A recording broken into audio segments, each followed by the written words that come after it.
Hi అండి, welcome back to my channel cooking for you 99. ఈరోజు వీడియోలో టేస్టీగా చిక్కుడుకాయ పప్పు ఎలా చేసుకోవాలో ఈ వీడియోలో చూపిస్తాను. ఈ పప్పు టేస్ట్ మాత్రం చాలా బాగుంటుందండి. ఒకసారి ఇలా ట్రై చేసి చూడండి. ముందుగా ఒక ప్రెషర్ కుక్కర్ని తీసుకొని అందులో ఒక 3 టేబుల్ స్పూన్ వరకు ఆయిల్ వేసుకోవాలి. ఆయిల్ కొంచెం హీట్ అయిన తర్వాత 1 టేబుల్ స్పూన్ జీలకర్ర వేసుకోవాలి.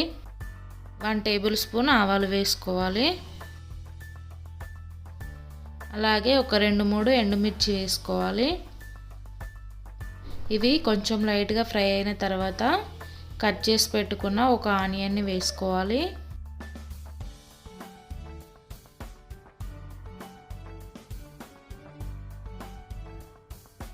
ఇలా ఆనియన్ మంచి కలర్ వచ్చేంత వరకు ఫ్రై చేసుకోవాలి. ఇప్పుడు ఇందులో కట్ చేసి పెట్టుకున్న పచ్చిమిర్చి వేసుకోవాలి. అలాగే క్రష్ చేసుకున్న వెల్లుల్లి వేసుకోవాలి. ఇప్పుడు ఇవి మంచిగా ఫ్రై అవ్వాలి.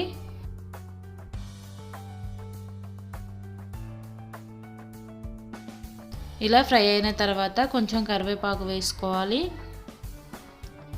అలాగే ఒక 1/2 టేబుల్ స్పూన్ పసుపు వేసుకొని మిక్స్ చేసుకోవాలి.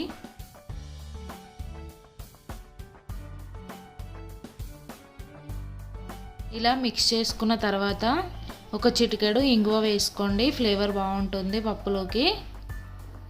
ఇప్పుడు ఒకసారి అంతా కలిసేలాగా మిక్స్ చేసుకోవాలి.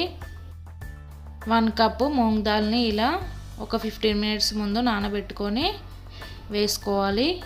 ఇలా సోక్ చేసుకోవడం వల్ల పప్పు త్వరగా ఉడుకుతుంది. అలాగే ఈ పప్పును ఒక 1 మినిట్ ఫ్రై చేసుకోండి. ఇప్పుడు కట్ చేసి పెట్టుకున్న చిక్కుడుకాయను వేసుకోవాలి.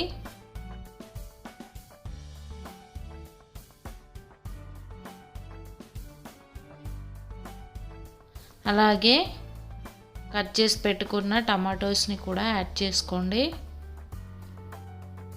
ఇందులో ఒక 1 కప్పు వరకు వాటర్ వేసుకోవాలి. అలాగే సాల్ట్ మీ టేస్ట్కి సరిపడా వేసుకోండి.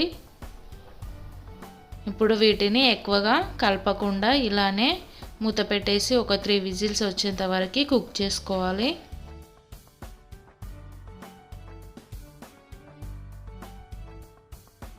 చూడండి, ఒక 3 విజిల్స్ తర్వాత పప్పు బాగా కుక్ అయిపోయింది. ఇలా పప్పును స్పూన్తో కానీ లేదా మ్యాషర్తో కానీ మ్యాష్ చేసుకోండి. పప్పు బాగా కుక్ అయింది కాబట్టి స్పూన్తోనంటే సరిపోతుంది. ఇప్పుడు ఇందులో మీ కన్సిస్టెన్సీని బట్టి వాటర్ యాడ్ చేసుకోండి. ఇలా వాటర్ వేసుకున్నాక ఒకసారి అంతా కలిసేలాగా మిక్స్ చేసుకోవాలి. ఇప్పుడు సాల్ట్ చూసుకొని అడ్జస్ట్ చేసుకోండి. అలాగే ఒక 1 టేబుల్ స్పూను ధనియా పౌడర్ వేసుకొని ఒకసారి మిక్స్ చేసుకోండి.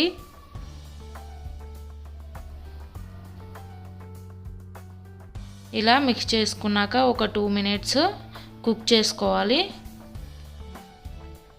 అంతే అండి. ఫైనల్గా కొంచెం కొత్తిమీర వేసుకుంటే ఎంతో టేస్టీగా అండ్ యమ్మీగా చిక్కుడుకాయ పప్పు రెడీ. ఈ పప్పు రైస్లోకైనా చపాతీలోకైనా కాంబినేషన్ చాలా బాగుంటుందండి. ఒకసారి డెఫినెట్గా ట్రై చేసి చూడండి. ఈ రెసిపీ కనుక మీకు నచ్చినట్లయితే ప్లీజ్ లైక్ చేయండి, షేర్ చేయండి అండ్ సబ్స్క్రైబ్ చేసుకోండి.